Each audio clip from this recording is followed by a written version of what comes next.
Hello friends, welcome to SSC coaching centre. दोस्तों, आज के वीडियो में आपको बहुत ही इंपॉर्टेंट क्वेश्चन मिलेंगे, तो पूरा वीडियो देखिएगा। चलिए स्टार्ट करते हैं। पहला सवाल है, ए ने 2 वर्षों के लिए 8% साधारण ब्याज पर बी से ऋण लिया और ब्याज सहित ऋण कुल इतना चुकाया। ए द्वारा लिए गए ऋण की राशि है। उसने ऋण जो लिया है वो कितना है, ये पूछ रहा है। ठीक है, चलिए हम आपको बता देते हैं कि उसने ए ने 2 वर्षों के लिए ऋण लिया था 8% की ब्याज पे, 8% की ब्याज पे। तो 1 साल का 8%, 2 साल के लिया है तो 16% हो गया। ये बात आपको पहले क्लियर हो गई ना कि भाई 1 साल का ब्याज 8% है तो 2 साल का 16% हो जाएगा। ठीक है, और कोई भी चीज अपने आप में कितनी होती है भाई, 100%। जो मूलधन उसने लिया था ना वो अपने आप में 100% होगा। 10,000 लिया हो 20,000, वो अपने आप में 100% है। अब इस 100% पे क्या हो रहा है, 16% का ब्याज लग रहा है 2 साल में। तो 100% जो लिया है वो तो देगा ही देगा वापस, लेकिन 16% ब्याज भी तो देगा। तो इस 100 में 16 जोड़ के 16% का जो ब्याज लग रहा है इसको जोड़ के देगा, यानी कि कितना वापस करेगा वो, 116% वापस करेगा। जो मूलधन लिया था वो और 16% का ब्याज, यानी कि 116% उसे वापस करना है। ठीक है, ये हमारे पास 116% की ऋण हमें दे रखी है। इतनी कितना चुकाया उसने, इतना चुकाया। ये क्या है, 100% जो उधार लिया था वो 16% का ब्याज 116% चुका रहा है, और यहां पे कितना चुका रहा है, इतना चुका रहा है। तो 116% की वैल्यू इतने के बराबर हो जाएगी, 19, 18, 64 के बराबर। हमें निकालना है 100% का मान, ऋण की राशि। तो कैसे निकालेंगे, इसमें 116 से हम डिवाइड कर देंगे।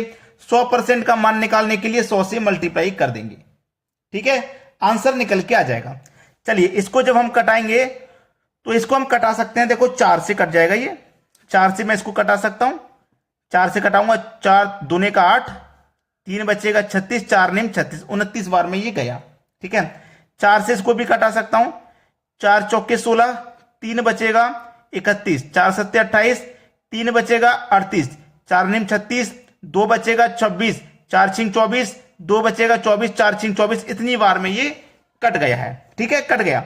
अब इसको मैं फिर से कटाऊंगा। देखो 29 क्या है, एक अभाज्य संख्या है। 29 क्या है, एक अभाज्य संख्या है।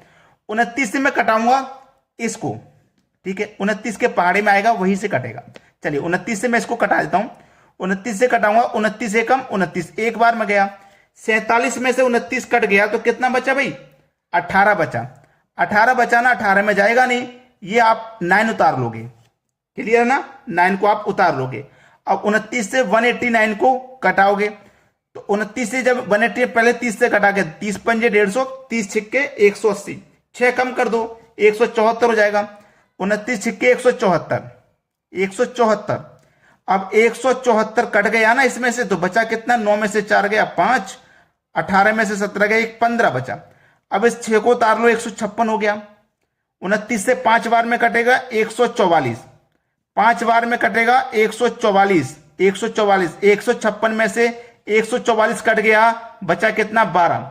इस 6 को उतार लो, 126 हो गया। 29 से कितनी बार में कटेगा, 29 से 4 बार में 126 कट जाएगा, यानी कि 29 से ये पूरी संख्या इतने बार में कट गई। अब इसका मल्टीप्लाई कितने से होगा, 100 से हो जाएगा।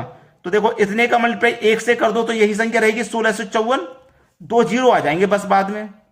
ये आपका आंसर हो गया, जो कि हमारे डी ऑप्शन में दिया गया। ये प्रश्न का बिल्कुल सही जवाब है। तो आपको संख्या काटनी भी आनी चाहिए, जिससे कि आप प्रश्न में कभी भी अटके नहीं। चलिए अब देखते हैं अगला सवाल। अगला सवाल है, 5 वर्ष में निवेश की गई राशि और प्राप्त मिश्र धन का अनुपात 5:8 है।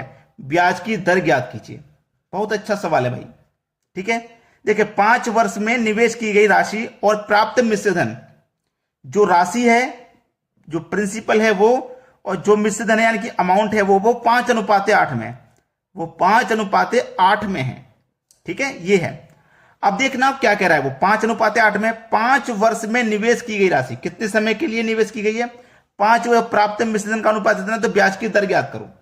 ब्याज की दर, चलिए ब्याज की दर ज्ञात करनी है। हमारे पास ऑप्शन दिए गए हैं। हमारे पास क्या है, ऑप्शन। अगर हम इस प्रश्न को ऑप्शन की मदद से करते हैं, अगर हम इस प्रश्न को ऑप्शन की मदद से करते हैं तो बहुत समय लग जाएगा, क्योंकि पहले ये वाला ऑप्शन करेंगे, फिर ये वाला, फिर ये वाला और फिर ये वाला। अब मान लो डी ऑप्शन हमारा सही है, तो यहां से करते करते यहां तक जब पहुंचेंगे उसमें तो बहुत समय लग जाएगा भाई। लग जाएगा कि नहीं लग जाएगा? उसमें तो बहुत समय लग जाएगा। तो फिर हमें क्या करना चाहिए? अब देखिए प्रिंसिपल हमारा कितना है? 5 है। अब जब हमें कोई प्रिंसिपल नहीं पता होता है तो हम उसे कितना मान लेते हैं? 100 मान लेते हैं। प्रिंसिपल जब हमें नहीं पता तो हम उसे 100 मानते हैं। अब प्रिंसिपल अनुपात में 5 था, रियल में हमने 100 माना, तो 5 से 100 कितने गुना पर है? 20 गुना पर है। जब प्रिंसिपल 20 गुना है तो आपका जो अमाउंट होगा ना वो भी 20 गुना होगा। 8 दुनिया का 16 और 1 जीरो यानी कि 160। देखो कोई प्रिंसिपल हमारा 100 रुपये था, उससे बढ़ के 160 हो गया, तो हमारा जो ब्याज है वो 60 रुपया हमको मिलेगा। जो ब्याज है वो हमको 60 रुपया मिलेगा। कितने समय में? 5 वर्ष में। 5 वर्ष का निवेश था ना, 5 वर्ष के लिए निवेश किया था, 60 रुपया ब्याज मिल रहा है। तो 5 वर्ष में 60 रुपया ब्याज मिलेगा, तो 1 वर्ष में 12 रुपया ब्याज मिलेगा। 1 वर्ष में कितना मिलेगा भैया? ब्याज हमको 12 रुपया मिलेगा। तो हमसे पूछ रहा ब्याज की दर कितनी है, रेट पूछा है। ठीक है, हमसे क्या पूछा उसने? रेट पूछा है। चलिए अब यहां पे आपको क्लियर मैं बता देता हूं।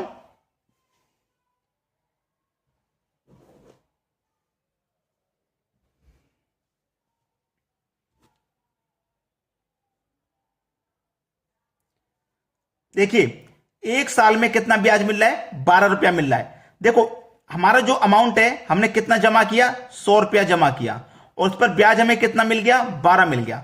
तो ये 100 मैंने जमा किया था, ये अपने आप में 100% था, और मुझे कितना मिला है? 12 रुपया मिला है, मतलब 112 मिला है कि नहीं भाई? 100% मैंने जमा किया था, मुझे मिला कितना? 112%। तो मुझे 12 ब्याज मिला है कि नहीं मिला? तो ब्याज की दर मेरी कितनी हो जाएगी? 12% की हो जाएगी। डी ऑप्शन है प्रश्न का बिल्कुल सही जवाब। तो आप इन प्रश्नों को कभी गलत मत करना, तरीका हम आपको बता रहे हैं, बस आपको प्रैक्टिस की जरूरत है। चलिए अब देखते हैं अगला प्रश्न। अगला प्रश्न है, एक निश्चित राशि को 22% वार्षिक साधारण ब्याज पर 3.5 वर्ष के लिए निवेशित किया जाता है। यदि उसे y + 4% वार्षिक साधारण ब्याज पर निवेशित किया गया होता तो इतना रुपया अधिक ब्याज प्राप्त होता। मूल धनराशि क्या है? देखो प्रश्न में समझिए, 3.5 वर्ष के लिए जमा किया है। ठीक है, 3.5 वर्ष के लिए जमा किया है, और जो रेट है वो 4% का है, क्योंकि y क्या है हमारा? y% वार्षिक साधारण ब्याज है 1 साल का, और 1 साल पे 4% का रेट है। तो 3.5 साल के लिए कितना हो गया रेट? भाई 1 साल का रेट हमारा 4% है, तो 3.5 साल का कितना हो गया? 3.5 साल से मल्टीप्लाई कर दो, 14% हो गया। तो हमें जो ब्याज यानी कि 14% की वैल्यू हमारे कितने के बराबर है? निवेशित किया गया होता तो इतना धन अधिक प्राप्त होता। यहां पे 14% की वैल्यू कितनी है? 4,452। तो 1% की कितनी हो जाएगी? 14 से इसमें डिवाइड कर दो। ठीक है, 14 से डिवाइड कर दूंगा तो 318 बार में ये कट जाएगा, इतनी हो जाएगी। ये 1% की वैल्यू है। हमसे पूछा धनराशि ज्ञात करो, और धनराशि आपको पता है अपने आप में कितनी होती है? 100%। तो 1% की वैल्यू 318, तो 100% की निकालने के लिए 100 से मल्टीप्लाई कर देंगे, तो 318 और 2 जीरो, ये राशि हो जाएगी। ये आंसर हमारा सही है, 31,800, जो कि हमारे बी ऑप्शन में दिया गया है। तो कोई दिक्कत नहीं होनी चाहिए आपको ये प्रश्न करने में। अब देखते हैं अगला सवाल। अगला प्रश्न है, ए ने 31 दिसंबर 2011 को अपने मित्र बी से 2,000 रुपए की राशि इस शर्त पर उधार ली कि वह 1 वर्ष बाद इसे 8% के साधारण ब्याज के साथ लौटा देगा, किंतु 1 जुलाई 2012 को ही धनराशि लौटाने की स्थिति में आ जाता है। उसे बी को कितनी धनराशि लौटानी है? भाई देखो उसने रेट जो लिया है ना, उसने 2,000 रुपये उधार लिए हैं। सबसे पहली बात, 2,000 रुपये उधार लिए हैं उसने, और किस रेट से लिए उसने? 8% की दर से। 31 दिसंबर 2011 को, यानी कि 31 दिसंबर को लिए हैं, तो जिस दिन आपने राशि ली है उस दिन का तो आपको कोई ब्याज नहीं देना, उसके दूसरे दिन से ब्याज लगेगी। और दूसरा दिन क्या होगा? 31 दिसंबर के बाद में 1 जनवरी का दिन होगा। 1 जनवरी का दिन होगा, और 2011 के बाद में कौन सा आ जाएगा? 2012।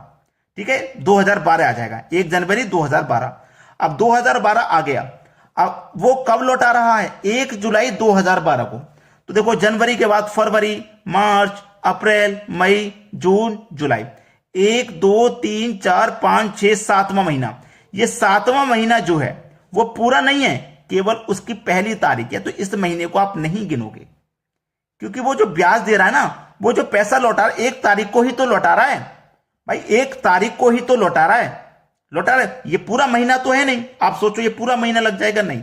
तो जनवरी का पूरा महीना है, क्योंकि 1 जनवरी से लगेगा, दूसरा, तीसरा, चौथा, पांचवा, छठा महीना, जनवरी, फरवरी, मार्च, अप्रैल, मई, जून। तो वो जून के लास्ट तक का ब्याज दे रहा है, जून के लास्ट तक का, 6 महीने का। एक साल में कितने महीने होते हैं भैया? 12। और 12 महीने के लिए कितना रेट था? 8% का रेट था। और वो लौटा रहा है केवल 6 महीने में ही। तो 6 महीने का रेट भी आधा हो जाएगा भाई, 4%।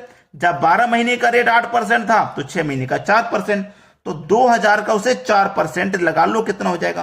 परसेंट का मतलब बट्टे में 100, 2 जीरो से 2 जीरो कट गए, 20 चौके 80, यानी कि 80 रुपया उसको ब्याज का देना है।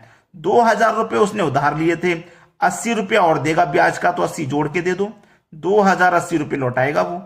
ठीक है, 2080, यानी कि सी ऑप्शन है बिल्कुल सही जवाब। अब देखते हैं अगला सवाल।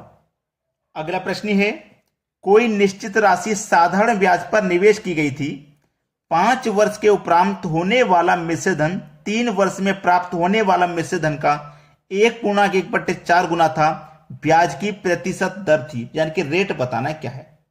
ठीक है, आपको क्या बताना है? रेट बताना है। चलिए यहां पे मैं आपको क्लियर कर दूं कि ये सवाल है, मैं आपको होमवर्क के लिए देना चाह रहा हूं। आप इसे करके मुझे कमेंट में इसका आंसर बताइएगा क्या होगा। तो बहुत सारे बच्चे इसका आंसर करके मुझे जरूर कमेंट करेंगे।